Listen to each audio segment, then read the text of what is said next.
Sveiki, esu Paulius Gimbickis, Asociacijos jaunimo debatai tarybos narys.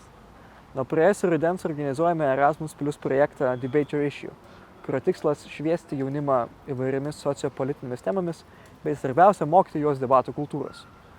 Subūrėme tikrai motyvuotai bei veržlią jaunų žmonių komandą, tačiau nuo praėjusio rudens negalėjome su jais susitikti. Tačiau pagaliau turime progą su jais susipažinti bei išgirsti, kaip jiems sekėsi dalyvauti projekte šios pusę metų. Debate Your Issue projekte nusprendžiau dalyvauti, norėdama išmokti geriau reikšti savo nuomonę ir norėdama išmokti priimti kitų nuomonę, kuri yra kitokia negu mano, priimti ir išklausyti kitus ir taip pat sudomino galimybė daugiau sužinoti temomis, kurios yra svarbios šiomis dienomis ir tiesiog prisidėti prie jų galbūt problemų sprendimo, ieškojimų būdų. Aš visą gyvenimą buvau tiksliukas. Tai mokykla labai gerai fizika, chemija, matematika sekėsi, ten fiziką studijavau, dabar perėjau į matematikos informatikos fakultetą studijuoti, ten ir esu dabar. Ir visą laiką atrodė, kad ant politikos dalykai kažkur šone yra, kad jie ten manęs neliečia, bet kažkaip laikui bėgant po truputį supratau, kad visgi labai svarbus jie ir netgi labai įdomu ir svarbu kalbėti su kitais žmonėm tais klausimais ir pagalvojau, kad šitas projektas puikiai proga į tą visą sferą save įsitraukti ir labiau joje pažinti save ir tos klausimus labiau išnagrinėti. Per pavasario atostogas mūsų universitetas atsiuntė bukletėlį įvairių renginių, kurie vyks tais metais. Tai nusprendžiau prisijungti, nes mane domina visokiausios naujienos, taip pat mačiau, kad yra tarptautinis projektas. Tai vien todėl man buvo įdomu ir pamaniau, kad susitiksiu naujų žmonių ir susirasiu naujų draugų, taip tariant. Tai vien dėl socialinio aspekto aš čia ir esu. Taip. Kai buvo skelbimas, mačiau, kad dykai kelionės yra. Bet po to supratau, kad vis dėlto projektas yra daugiau negu kelionės ir materialūs dalykai ir vis dėlto, ką aš pasiėmiau iš jo, buvo daug įspūdingiau. Projektas man padėjo išmokti argumentuotai reikšti savo nuomonę, išmokti numatyti kelias žingsnius į priekį ir tiesiog numatyti, kaip gali mano oponentas reaguoti ir tiesiog užbėgti tam už akių. Vienas svarbiausių dalykų debatuojant tai yra klausimas bent jau man. Negali tiesiog paimti savo idėjas ir jas šaudyti visas pusės ir tikėtis, kad kažką pataikysi. Dažniausiai debatų metu turi labai įdėmiai klausyti, ką tau sako kita pusė. Turi tas idėjas praleisti po savo prizmę, kur jos atsiranda tavo visam supratime apie kažkokią problemą ir tik tai tada turi pasakyti savo kažkokią poziciją. Ir manau, šitas įgūdis ir labai svarbus ir gyvenime. Niekada nepagalvodavau apie priešininko poziciją prieš eidama debatuoti ir supratau, kad reikia vis dėlto pažiūrėti argumentus ir prieš, ir už, kad galėčiau turėti savitus argumentus, kurie įtikintų ne tik mane ir ne tik mano, pavyzdžiui, draugus, bet ir visuomenę.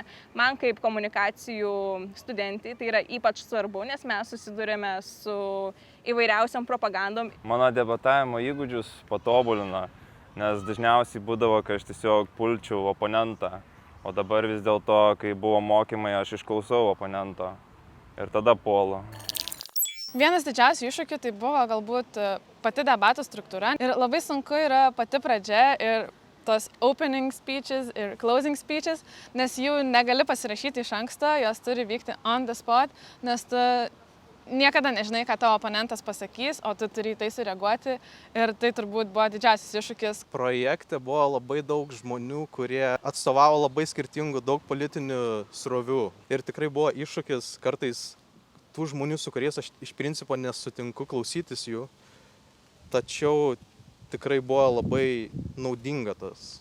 Ir tą iššūkį įveikti tikrai labai gera patirtis, nes daug klausimų gyvenime nėra kažkokie tik juodi ir balti ir yra visada kita pusė, kurią tikrai naudinga išklausyti. Prisipažinsiu, man buvo gan sunku pagauti visą struktūrą debatų ir aš daugybę kartų ją pamirždavau. Dabar, kai debatuoju, man yra šiek tiek sunkus atkreipti dėmesį į priešininkų argumentus ir aš vis tiek noriu sakyti savo, ką aš jau esu radusi.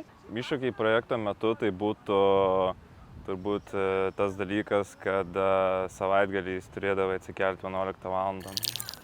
Man labiausiai įsiminė dvi temos. Tai viena tema apie klimato kaitą, kurios metu mes turėjom galimybę dirbti su labai įdomiu simuliatoriumi ir prisiliesti tiesiog prie galimybės pasižiūrėti, kaip vyksta ta klimato kaita ir kaip mes galim ją sustabdyti ir kiek daug visko reikia, kiek sudedamųjų dalių visame tame yra. Ir kita tema, kuri man labai patiko, tai tema apie toleranciją. Buvo labai įdomu išgirsti iš pirmų lūpų tiesiog mūsų pašnekovo, kurį pakvietėme, pasakojimą ir tiesiog pajausti tai, ką jaučia jisai ir ant kiek žmogus yra atsipalaidavęs ir kaip aš galbūt labiau išgyvenu tą temą negu jisai pats.